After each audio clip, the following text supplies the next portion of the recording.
Let me give you a tour of the study, show you my pen collection and some of the cool treasures that are in one of my favorite rooms. Let's take a look.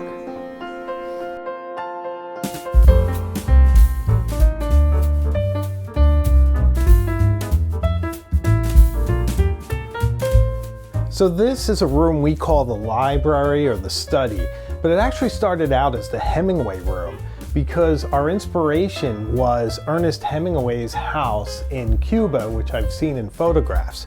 And in those days we had much shorter shelves that ended here, and they had paintings and whatnot propped on them.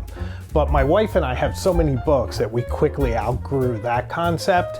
So I think ultimately there's going to be bookshelves around this entire room, and then maybe possibly around the entire house.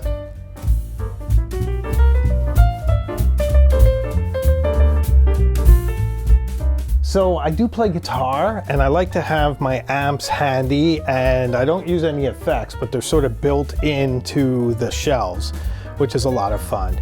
And then the books are arranged by section, this being our Italian and sort of Venice section going into Roman history, and then a lot of fiction. But the problem is, as you collect books and you just really get into them, they start to sort of blend, and I think we should probably take everything down and put it all back up in groups again at some point, but that may never happen.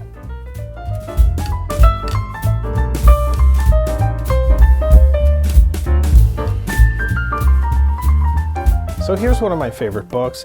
It's Ancient Rome on 5 denarii a day, and it's just really fascinating. It goes into what it was actually like to be alive in Roman times and how you would negotiate the empire and their banking system, communication, all that interesting stuff in a really fascinating way.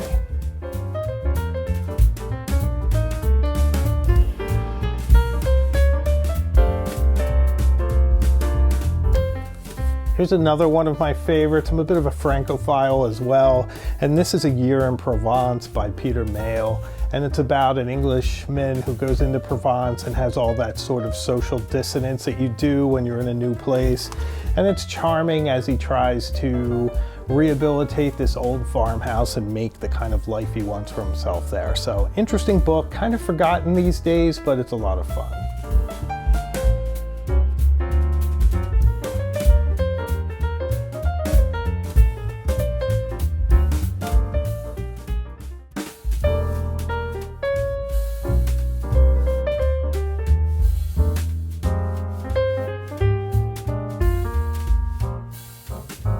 Here's a pretty interesting shelf that looks sort of a mess, but it's part of its charm.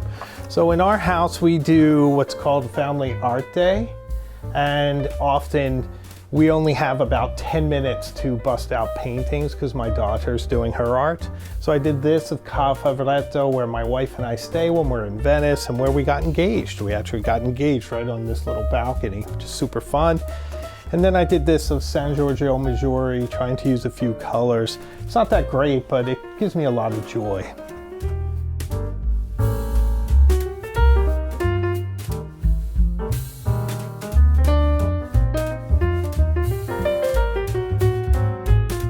This is one of my favorite books, The Alienist. It is the definition of a page turner.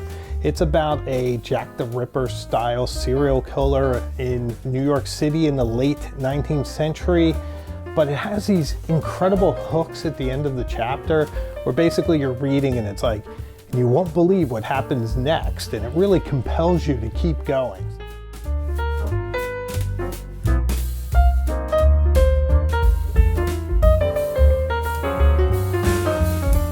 Here's another treasure. It's very special to me. This is a votive candle from Notre Dame. So one of the things I'm really fascinated about are atlases and maps. And I have these awesome atlases of Rome and one of Venice, which is super nice because what it has is the satellite on one side and the map on the other. It's just gorgeous, and you get to see some of the interesting aerial shots.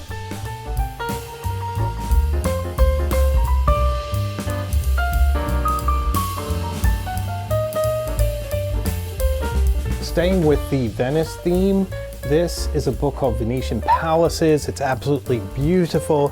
It gives you a glimpse inside the different palazzos and the art of Venice. One of my favorite places. I often curl up in that green chair and read this. It's also a book that my daughter and I like to page through from time to time. It's just absolutely magical.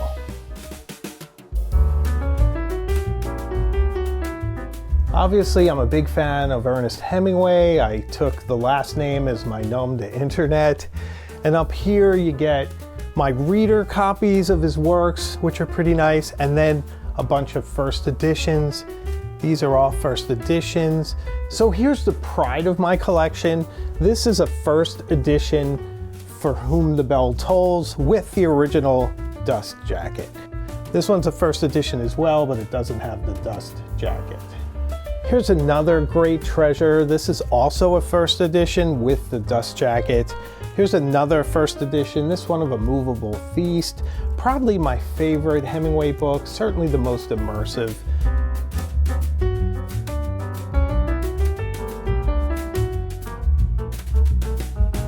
So a lot of these books are the ones that I keep close, and I refer to them quite a bit. I have sort of biography, history at the top, and more here. And then, of course, some of my favorite fiction. If you don't know, I am crazy about Donna Tartt's A Secret History.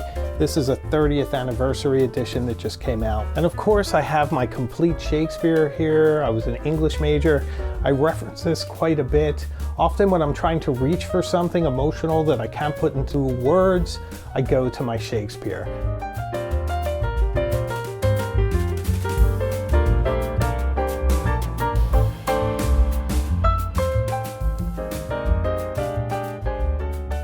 So here we have 20 years of journals. I just reached the end and I've, for the first time, put a journal here. And it's really neat going back into my past and being able to pick up any of these volumes. This one is actually from Venice. It's pretty nice, has some watercolor drawings into it. And as you crack these open and you read them, it transports you back into that moment of time. It's an amazing, valuable tool.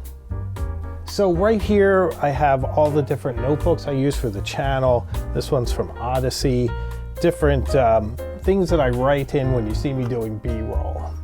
And of course, this is my pen collection. I keep them in these Duralojo cases with elastic, which are okay, but to be honest, some pens just don't fit well in here. But it is nice for me to have them handy next to my desk, so that when I'm filming or I'm on a live and I'm talking about a pen, I can reach for it fairly quickly. I try to organize them, but they often grow out of their organizational structures.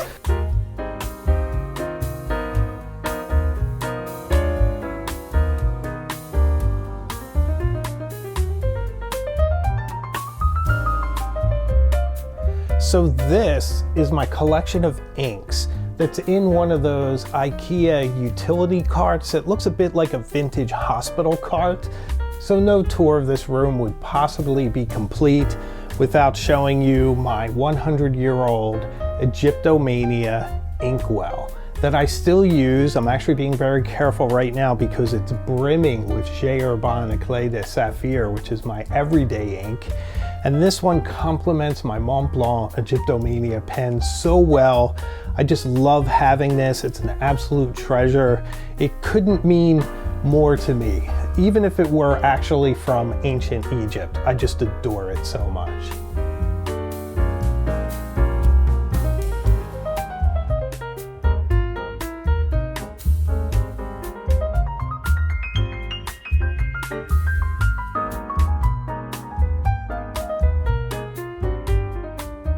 Okay, so anytime I edit or I journal, I really like to set up a nice romantic setting. I have this beautiful cloth with Hieronymus Bosch on it. It's actually used for putting tarot cards on, but I use it for filming. I use it to cover up my beat up old desk. I absolutely love this old desk. I've had this for years. I don't even know how long I've had it. And you can see it's worn away from having your mouse here. and there's all kinds of damage and gouges and things, which just makes it that much more special to me. It also has ink staining. It just keeps getting this bizarre patina as I spill more ink on it. So it's absolutely perfect.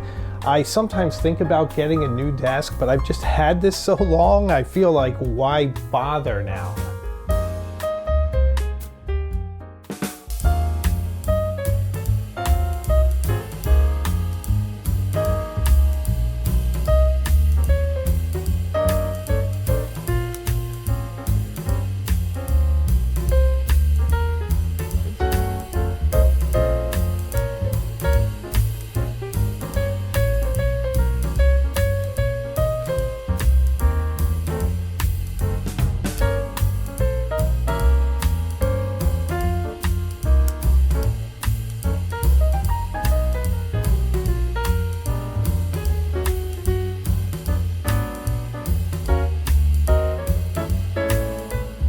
So here's something else very dear to me. This is my ink library. It's in a moleskin watercolor sketchbook, so it's very heavy paper. It's perfect for this application.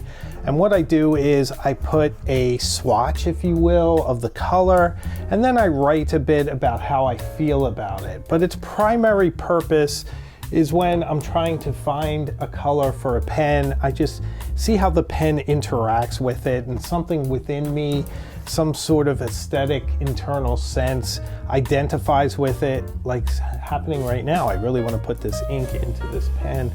And then that's sort of how the synergy happens and how I choose my inks for my pens.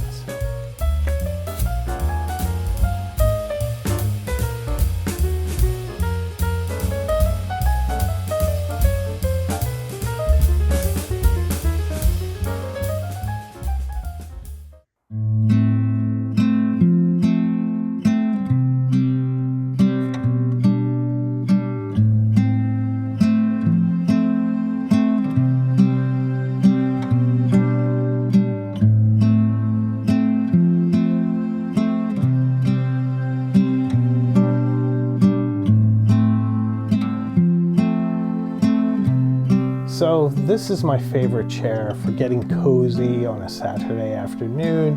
Often make a cup of coffee, have it handy, or a little bit of wine, settle in with a good book, and just spend some quality time with my wife and my daughter.